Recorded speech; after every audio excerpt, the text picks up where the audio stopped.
തന്നെയാ ഓപ്പറേഷൻ സിന്ദൂരൊക്കെ കഴിഞ്ഞതിന് ശേഷം പാകിസ്ഥാനെ സംബന്ധിച്ചിടത്തോളം ഇന്ത്യയുടെ മുന്നിൽ മുട്ടുമടക്കി എന്നുള്ളത് അവർ സമ്മതിക്കുന്നില്ലെങ്കിലും ലോകരാഷ്ട്രങ്ങളെല്ലാം മനസ്സിലാക്കിയൊരു കാര്യമാണ്.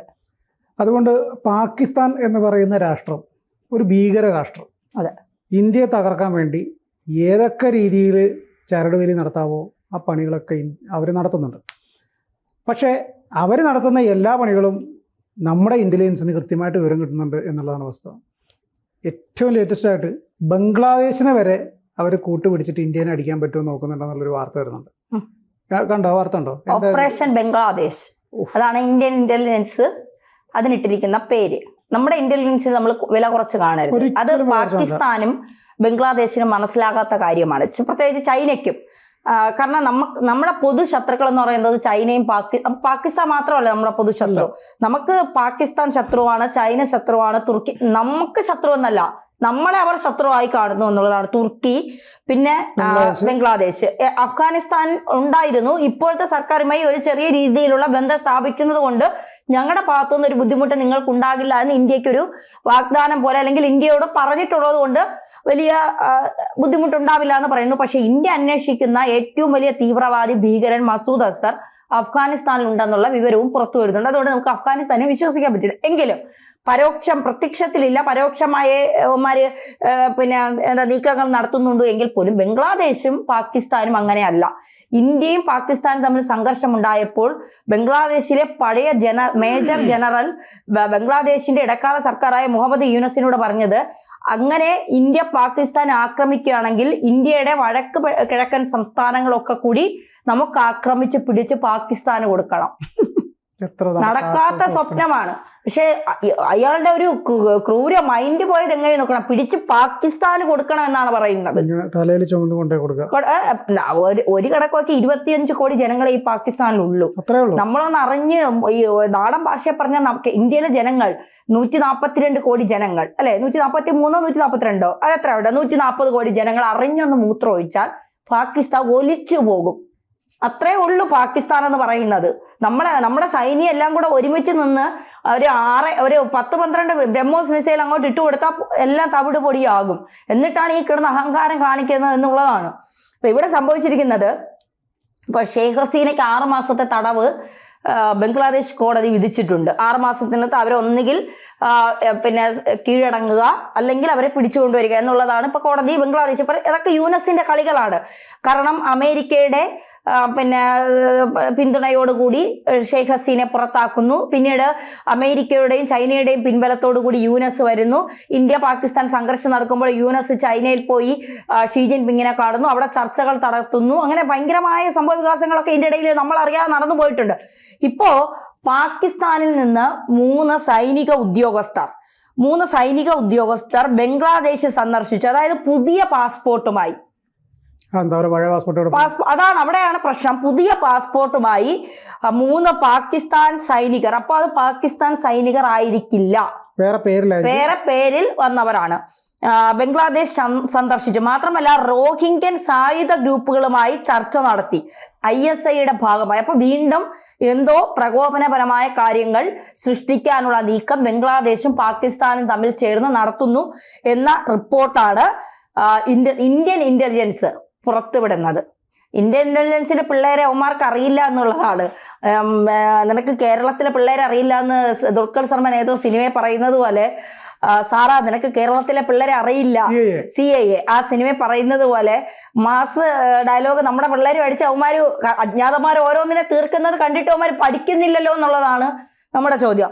പുതിയ പാസ്പോർട്ടുമായി 3 പാക് സൈനിക ഉദ്യോഗസ്ഥർ ആഴ്ചകൾക്ക് മുൻപ് ബംഗ്ലാദേശിലേക്ക് പറന്നെന്ന് ടൈംസ് ഓഫ് നൗ ആണ് റിപ്പോർട്ട് ചെയ്യുന്നത്. എന്നാൽ മുഹമ്മദ് യൂനസ് ഭരണകൂടം ഇതേക്കുറിച്ചുള്ള വിവരങ്ങൾ പുറത്തുവിട്ടിട്ടില്ല. ഇന്ത്യയുമായി അത്ര രസത്തിലല്ലാത്ത സാഹചര്യത്തിൽ ദൂരവ്യാപകമായ പ്രത്യാഘാതം മുന്നിൽ കണ്ട് ഗൗരവത്തോടെയാണ് ഇത് കാണുന്നത് എന്ന് ഉയർന്ന ഉദ്യോഗസ്ഥർ വ്യക്തമാക്കി. നദീം അഹമ്മദ്, മുഹമ്മദ് താല, സൗദ് അഹമ്മദ് റാവു എന്നിവർ ആഴ്ചകൾക്ക് മുൻപ് അനുവദിച്ച പുതിയ പാസ്പോർട്ടിലാണ് ബംഗ്ലാദേശിലെത്തിയത്. ഇന്റലിജൻസ് എത്രമാത്രം വന്ന ആളുകളുടെ പേര് എപ്പോഴാണ് വന്നത് കിട്ടിക്കാണും. ഇവരെല്ലാം പാക് സൈന്യത്തിൽ സേവനം അനുഷ്ഠിക്കുന്നവരാണ്. റോഹിംഗ്യൻ അഭയാർത്ഥി വാസസ്ഥലങ്ങളിൽ നിന്ന് മൈലുകൾ അകലെയുള്ള കോസ് ബസാറിലെ റാമു സൈനിക ക്യാമ്പിലേക്ക് പാകിസ്ഥാൻ സൈനിക ഉദ്യോഗസ്ഥർ നടത്തിയ സന്ദർശനമാണ് രഹസ്യ അന്വേഷണ ഉദ്യോഗസ്ഥരെ ആശങ്കയിലാക്കുന്നത്. റോഹിംഗ്യൻ തീവ്രവാദികളുമായുള്ള ബന്ധം പുനഃസ്ഥാപിക്കാനുള്ള പാകിസ്ഥാൻ ചാര ഏജൻസിയായ ISIയുടെ ശ്രമത്തിന്റെ ഭാഗമാണ് ഈ സന്ദർശനം.